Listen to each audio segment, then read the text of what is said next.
So, Lars.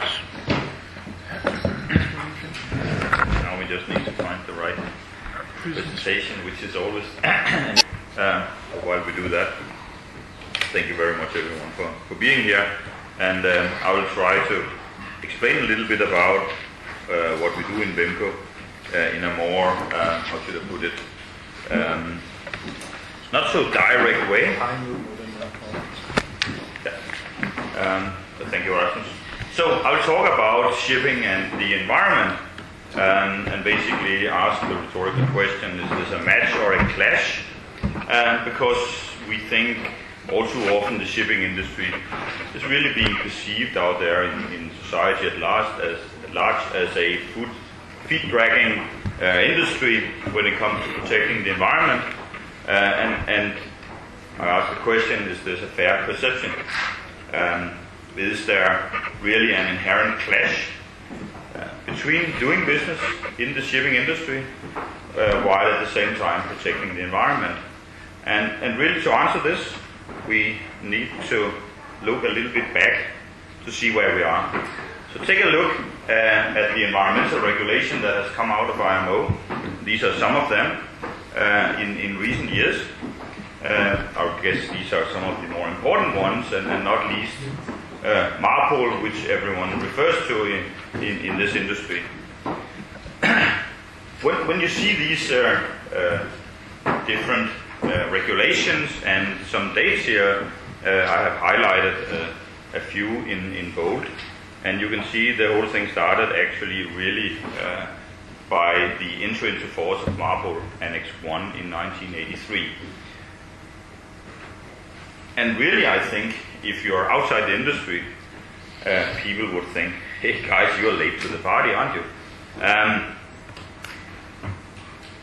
And when we look at this from a ship owner's perspective on the impact of all these regulations, it all probably really started in 2003, where we had the regulation to mandatory phase out of single hull tankers. This was really the first time where we really had something that cost a lot of money for the shipping industry to deal with. There are other regulations mentioned here, not least Annex 6 on air pollution and so forth. These have been coming into force. But also, it's only really lately in 2017 where we have the Ballast Water Convention, and now the next step of Annex 6 with the sulfur limit in 2020, where the price increase for compliant fuel next year could potentially hit the industry with an additional annual fuel bill of potentially in excess of $40 billion per year. These are staggering numbers, and something where the industry, of course, is very much alert to what is happening. But at the same time, we have to look at this in the perspective of greater things. The industry have used or have been able to use the cheapest fuel available, the residual fuel, for a long time.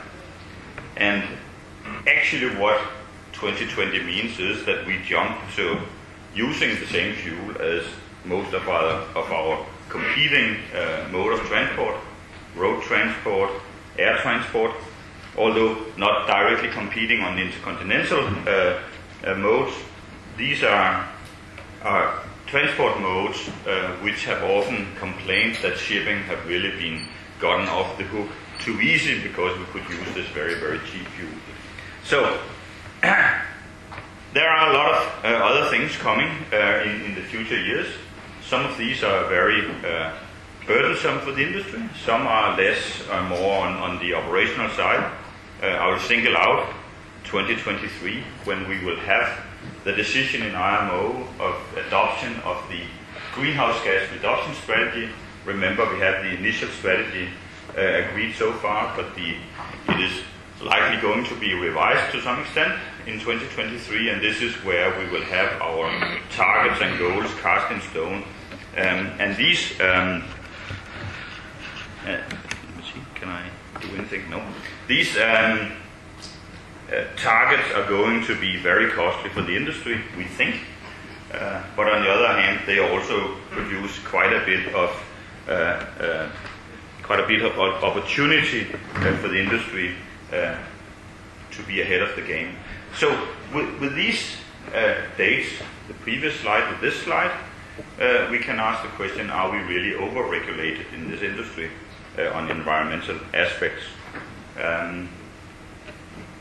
Business is about exploiting opportunities, about being better than competitors in doing so, and we will see that this is also about being better at being green. That will be a competitive advantage in the future, and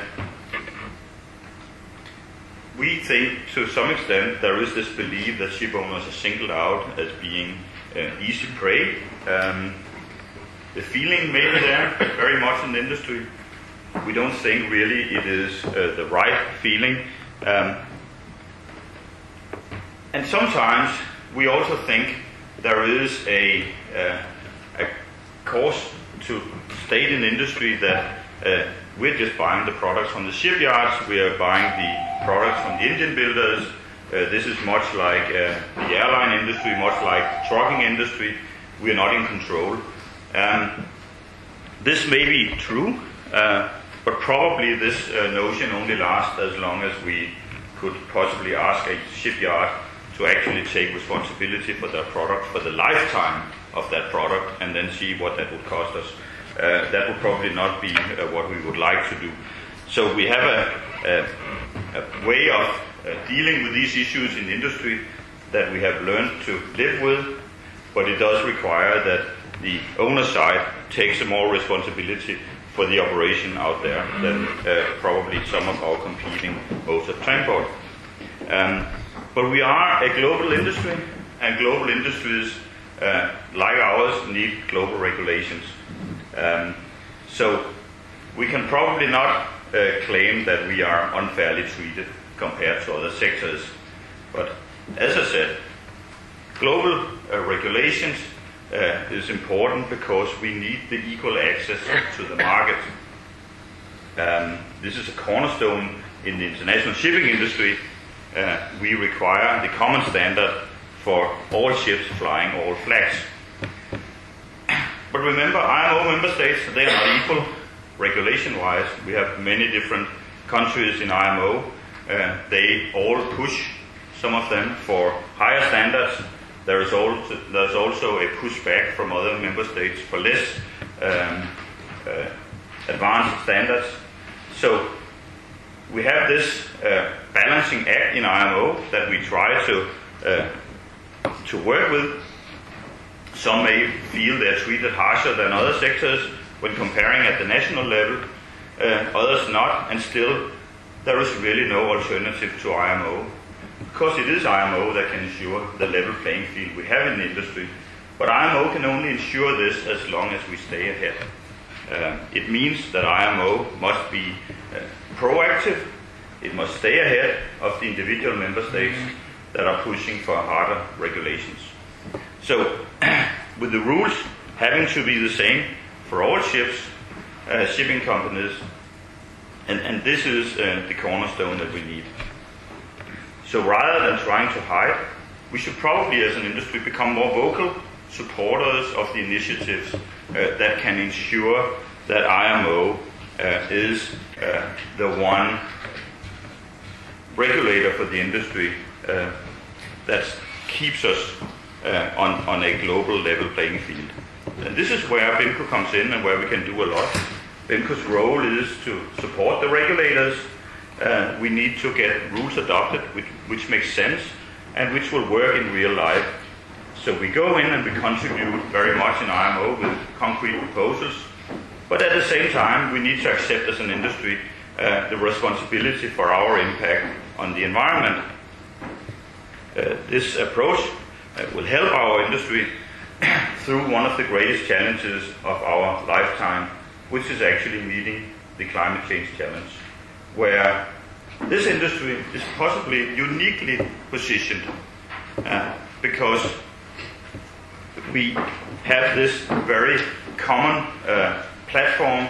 It's a global industry. We have global solutions. We have ships that looks very much the same all over the planet. We can more easily fit new solutions to our ships. And via IMO, with the global regulations, we can also ensure that we get them on board our ships. And we claim, actually, in Bimco, that we can meet and we can possibly also exceed the IMO reduction objectives that is set forth in the initial strategy. and we can do that, we believe, very much without compromising global trade, which is a very important feature and why we are here. So, we need to accept our responsibility. We need to support IMO to ensure a global level playing field, which is about keeping IMO ahead of the game. We don't believe shipping is treated unfairly compared to other sectors, and we would claim that there is more match than clash for shipping and the environment. Thank you. And open for questions.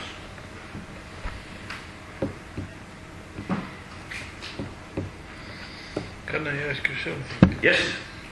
Because I'm not a technical person, and you said that we have to support IMO.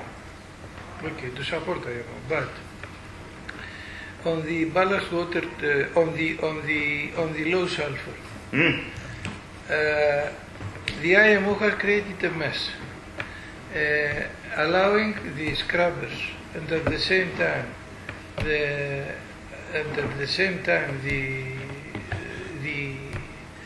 050 fuel has created two standards, one competing with the other. Would it be simpler if only we had 050 sulfur for everybody, without scrubbers, without anything? Yeah. Is it an example that IMO has not responded to our expectations? It's a very pertinent question, and first of all, we don't know which one of the two solutions will be, so to speak, the winner, or whether they will be equal. Probably they won't be equal. There will probably be a skewing to one side or the other side, but we actually don't know that at the moment, because this will very much be determined by the future price. Of the future. The future price of compliant fuel, the future price of whatever fuel you could potentially use in a scrubber. I think IMO did not create the scrubber situation per se, because really Annex 6 and it's a well-known feature of IMO regulations to have equivalence provisions to allow for new inventions or different ways of doing things, and that's a feature that is available in all pieces of IMO regulations. It just turns out this time that we probably for the first time have a really massive jump onto an equivalence provision in shipping. And obviously, as you say, Tassos, this is creating a lot of uncertainty in the market, because we simply don't know what the playing field will be like when we get into 2020, where this really becomes the big issue.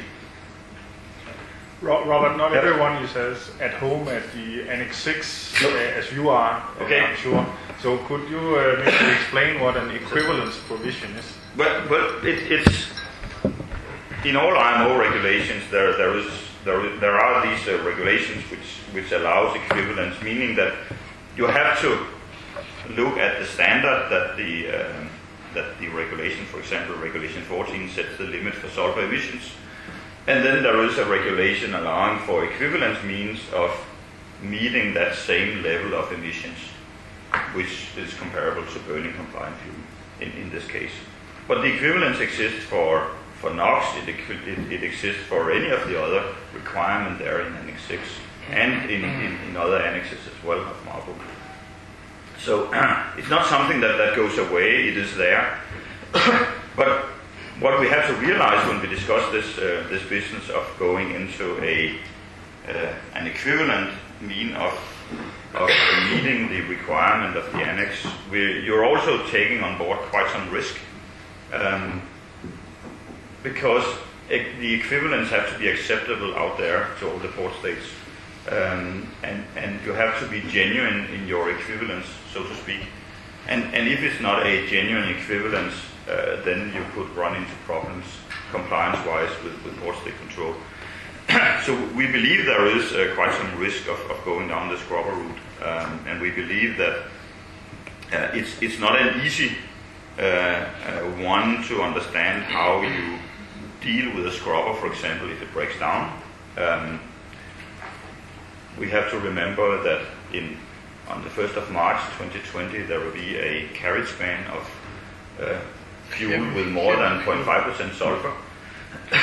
And as soon as your scrubber, which is the equivalent way of meeting the requirement, is broken down, you're actually transporting fuel around in your ship, which is in violation of the carriage ban, without having the equivalence means of being allowed to do that. So those operating scrubbers need to understand the risk that they actually have in their operation. And we are not saying that this is an easy one to go about. From an operational perspective, there might be some ships that ends up in problems on this account. But coming back to the level playing field, it is a fact of life that we have the equivalent provision there. It's a fact of life that we have different ways of compliance. The important thing as an organization that we can say is that whatever route you choose as an owner, you must ensure that you're compliant. That's the important part. People need to be compliant, and as I said, compliance might not be straightforward and easy if you go down the equivalent route.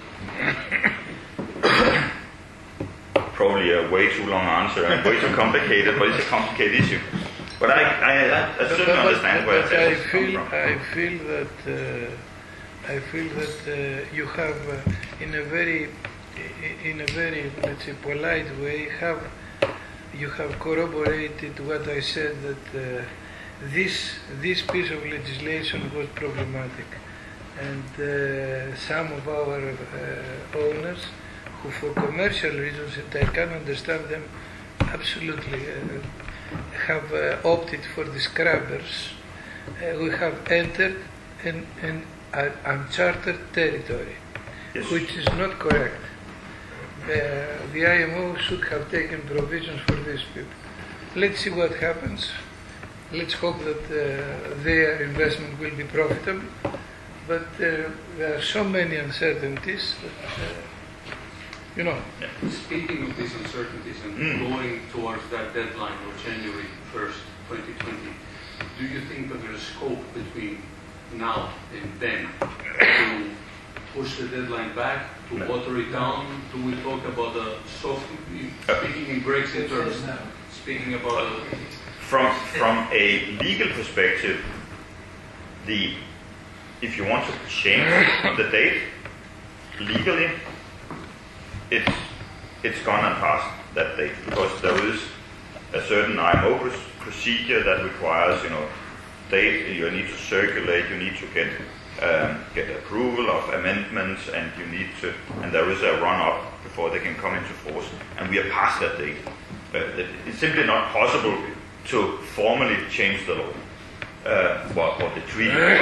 But of course, what is kind of always something that can be done. IMO have done it before, agreed in unanimity by consensus to kind of turn the blind eye or whatever to a piece of regulation.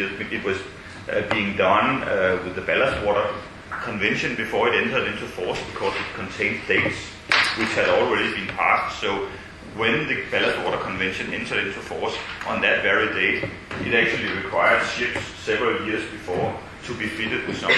And obviously, impossibilities like that can be agreed in IMO to be, ignored by everyone, even that the law says it has to be red. It can still be green if everybody agrees it's green. I think it's totally unlikely that every member state of IMO or every party to MARPOL Annex 6 agrees in IMO to change 1st of January. I don't see that possibility at all being realistic. But any transitional arrangements, anything going into the sense of watering down or... No. Because it would require unanimity in IMO by all the states. And you have to remember that this requirement and the dates with it is written into national law in the member states of IMO. It's just not feasible, I think, from any perspective to think that this can be watered down. Anyway, I think that Harry's question was very important because there was an attempt to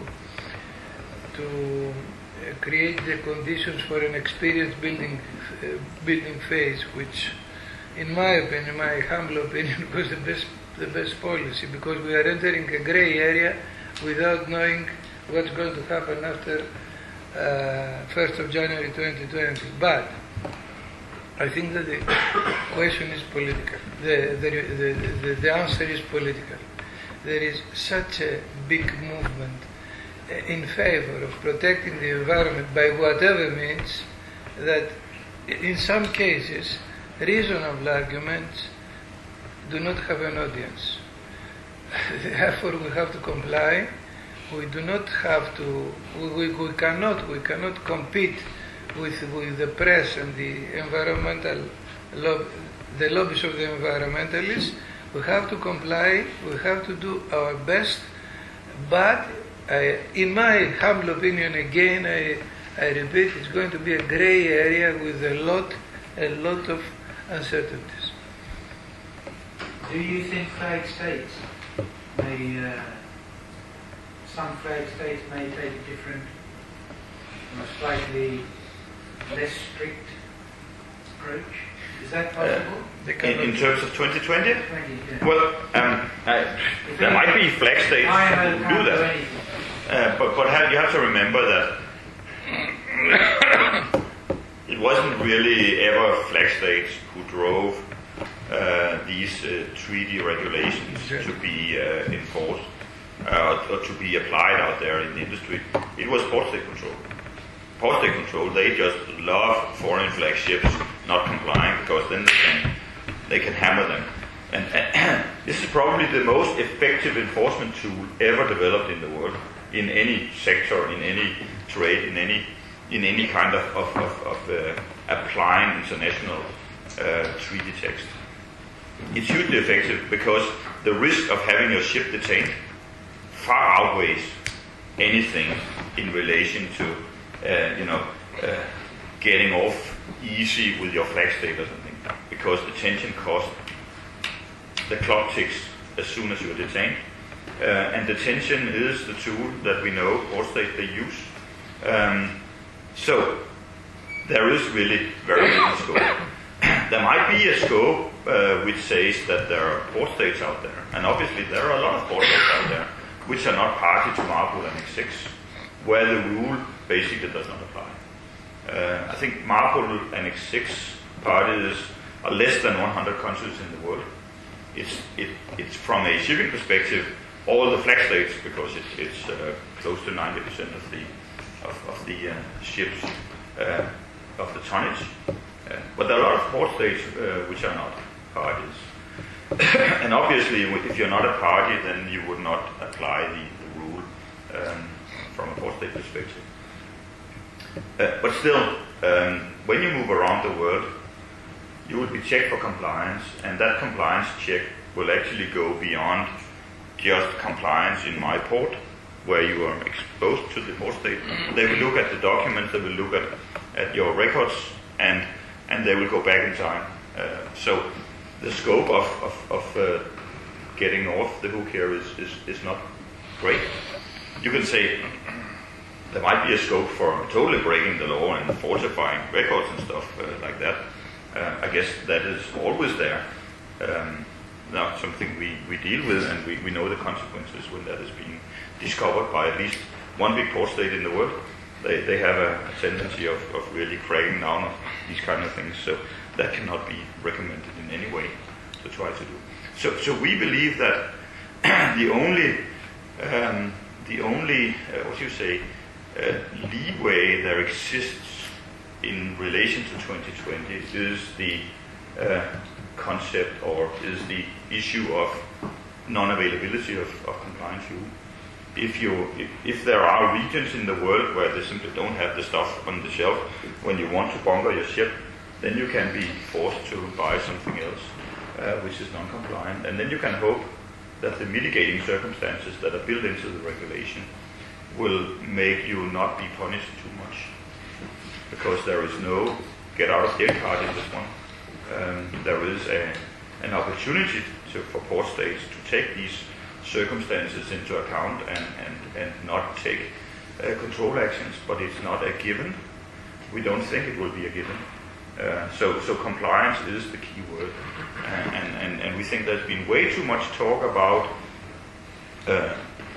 actors in industry trying to cheat on this one. That has been driving a lot of the discussion for quite a number of years. We think this is a wrong perception, because the real issue is to get your operation to be compliant, because being non-compliant cannot be recommended. It is simply too risky for your operation. Regarding those ship owners that will select to burn the new fuels of low sulfur, Yep. 0.5 sulfur, are you involved in the safety of these new marine fuels, providing standards or guidance to your members? Very much indeed, and we were one of the co-sponsors of this, as Tassos said, the experience building phase, which was vastly misunderstood out there, because the experience building phase was really a proposal to understand the safety risks of using the new fuels. But we will only understand that when we get there, when the new fuels are actually available and we can see what they are, and we start getting experience with them. So the experience building phase, which is not called anymore because everyone was freaked out and thought it was something else. The experience building phase is about collecting this information and making it transparent to players in the industry what it means to deal with these new fuels. So we are sure that we get the experience spread all over the industry as quickly as possible, because there is a serious safety risk with the new fuels, no doubt about that. We have great concern when it comes to compatibility, to stability, to the various blends that will be produced.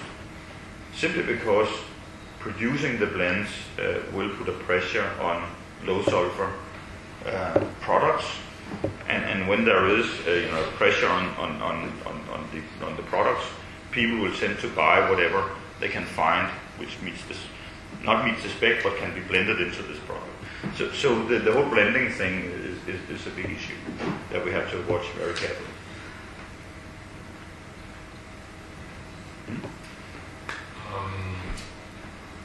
It's obviously there's, you can see from the dress code, there are quite big differences between a Copenhagen-based organization and the Greek market. And this has played out to some extent in the debate about these issues for 2020 and beyond. And I wondered if one of the things in your presentation which struck me was you said, basically you have this industry where there are ships all over the world and they all look the same. But surely that's not quite the case, is it? It's almost the case. They may look the same, but they're actually operationally doing a different job. And I mean, would you accept, or is there anything that perhaps can be done about the fact that 2020 is surely a very different proposition to a major liner that is operating between fixed points, and not only that, but possibly has billions of turnover as a huge corporation?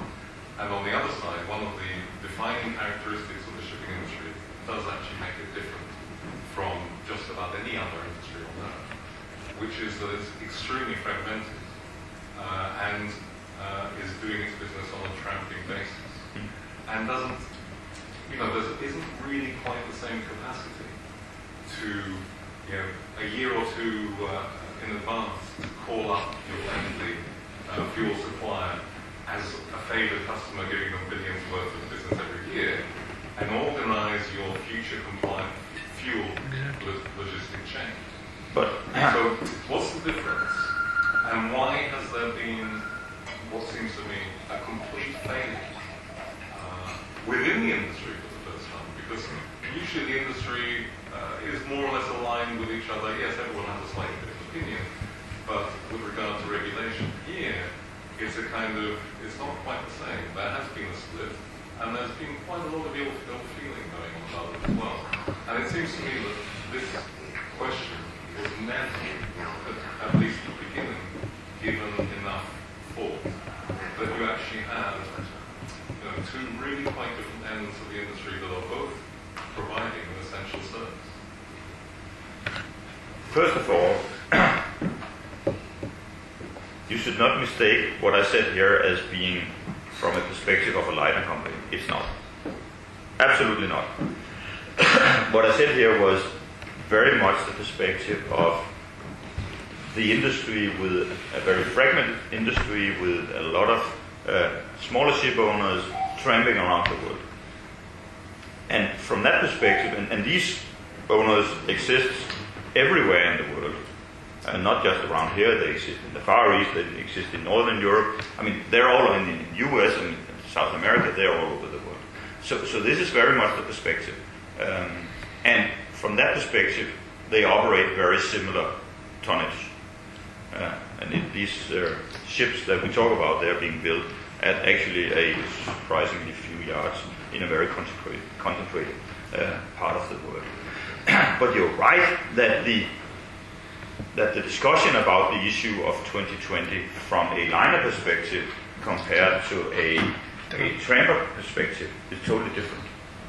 And I think the liner perspective that has actually covered a lot of the discussion for, and as I said, there's been too much about this fear of competitors cheating out there instead of rather focusing on what does it actually take to be compliant, because that's the real question, and that's what you need to deal with as an owner, because you need to be compliant. And the more we understand how 2020 will be enforced and what it means, the more important it becomes to be compliant.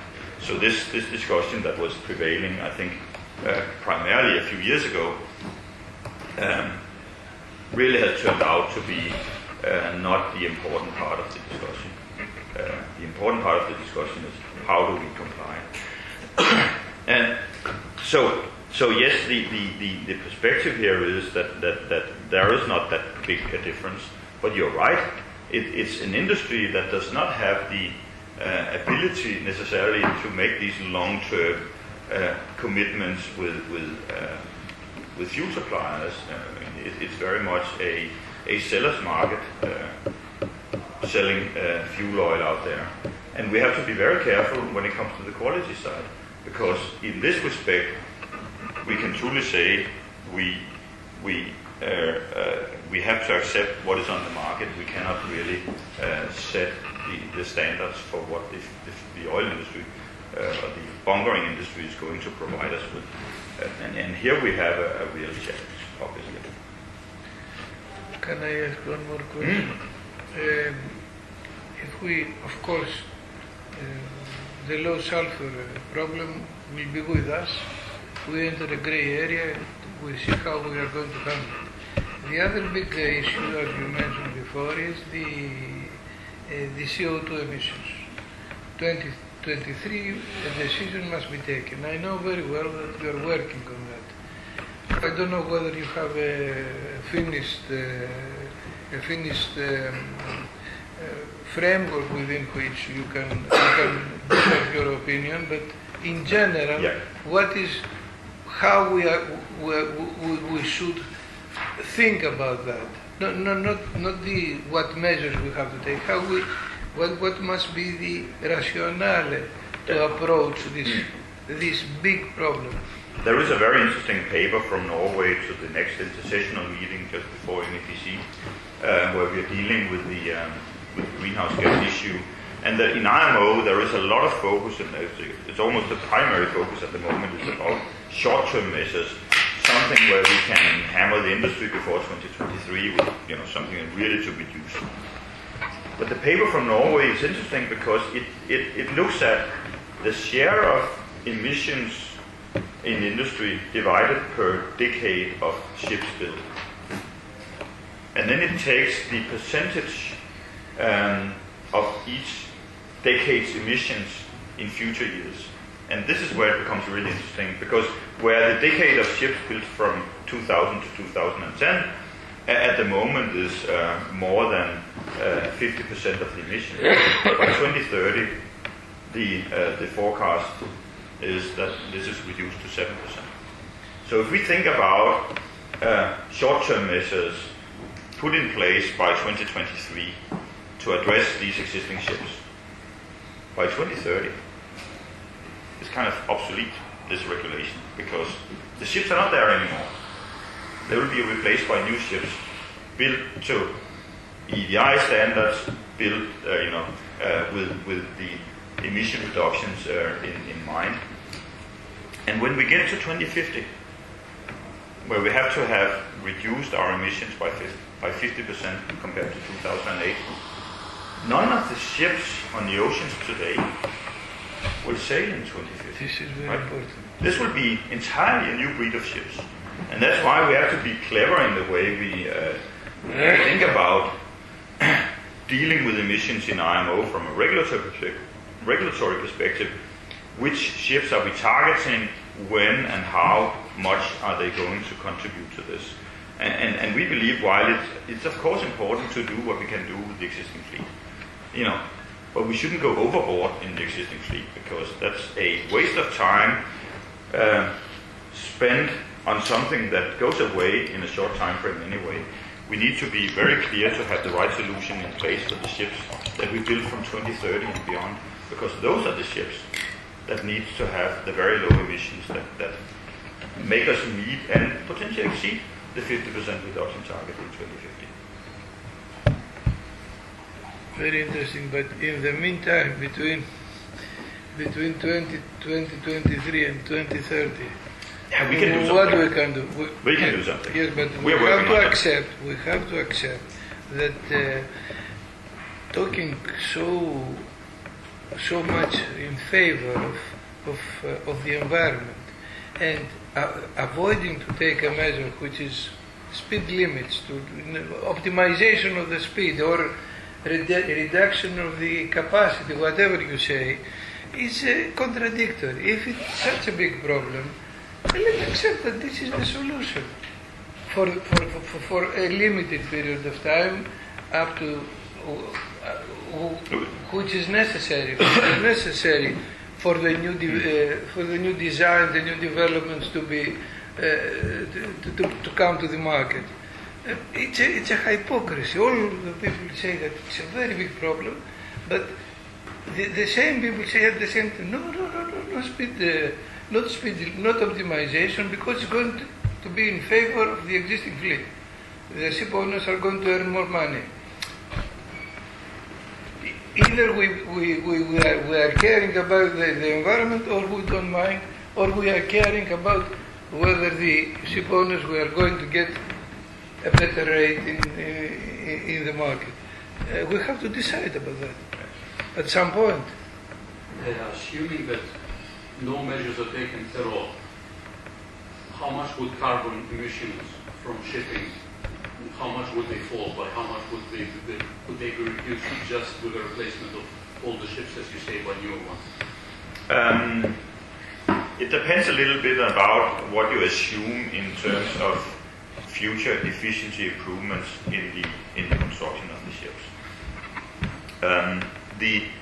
We have reviewed the model that was used in the third greenhouse gas study, the fleet model, about ships being ever bigger in size, improvements in engines, Or there is also a built-in certain speed reduction as an average over the entire fleet. And if we assume that efficiency improvements continue beyond 2030, all the way to 2050, then we get a business as usual when we model according to the OECD GDP projection as a driver of future trade. We reach a minus 20% emission level compared to 2008, which is obviously totally not enough, but it's far better than the plus 250% that everybody still talks about, which is totally out of the window. So it's looking actually fairly good, you can say. It's a good outset to do these extra things that we need to do to get to 2050 minus 50%.